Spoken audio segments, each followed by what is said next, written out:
Itong aming kalamansi. Oh. Yan, may mga bunga na naman siya. Even when you feel low, you can still go. Even when you feel slow, you can still go. Even when there's no hope, you can still go. I never answer to no, man, I still go. Go, go, go, go, go, go, go, go, go, go, go, go. May diop ko ngayon mga mig, no? So tapos na ako maglaba, ayun na. Tapos uniform. At nag-asikaso ng mga tanim dito sa tagiliran. So, please watch out. Yung tanim namin. Ito galing sa antique ito. Nagdidilaw na yung dahon niya pero may tubo na yan eh.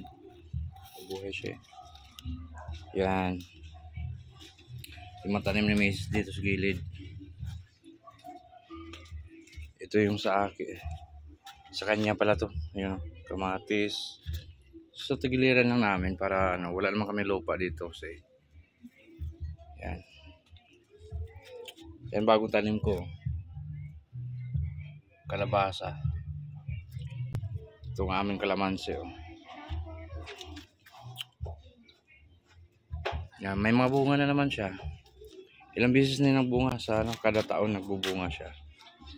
Yan, marami kaming gabi dito. Sa pasok na lang namin tinanim kasi wala naman talaga kaming lupa. So ang lupa namin talaga sa paso lang. Yan. Yan. Ang gabi, di ba? Itong bahay na to bakante. Baka hindi na tinuloy yan, mga meg. At saka ito.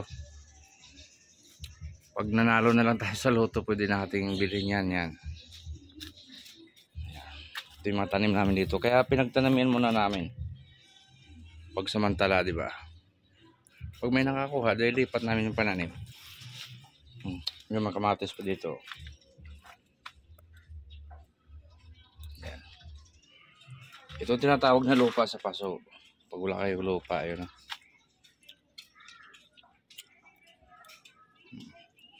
Itong ditso malaki na. Galing UAE. Yan. Nandun pa yung dalawa. Ayun. Sa paso din yan. May gumamila kami dito. Patay yung bulaklak. Yung aming bayabas, hinilipat namin dito. May kangkong dun sa mesa dito. Yan. Kaya libre kami sa gulay. May gabi din kami. Gabing sigang to eh. Nilagay ko sa sako. Ayan o. Tapos dito. Habang wala pa yung titira dito sa kapitbahay. Yung mga sili dyan o. Mga bagong tanim. Ito hindi pa bubunga to yung kalamansi na to eh. Ayan. So pasok lang. Ito pa mga gabi maliliit. Ayan. Mga gabi, di ba?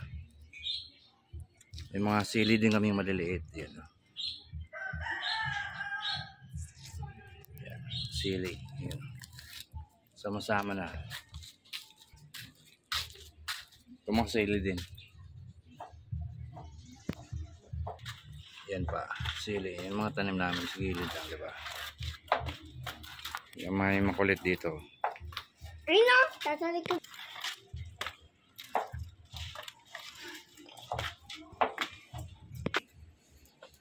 Yan, langka. Ulam namin langka. Ayun. Ayun mga megno. Ayun pag day off, ayun ang ginagawa ko dito sa bahay, yung busy. Laban ng uniform, tapos mag-asikaso ng mga pananim sa tagiliran sa paso. At ayun, tapos mamaya ay gagawa ng cover song. Ganun lang yung trabaho ko dito ngayon. So after 8 years sa abroad, talagang walang naipon. So balik trabaho tayo. So bukas magtrabaho na naman tayo mga amigo-amiga. So maraming salamat sa panonood sa aking video. Hope you support and please like, share, and comments and subscribe to my YouTube channel and follow my Facebook page Malones J.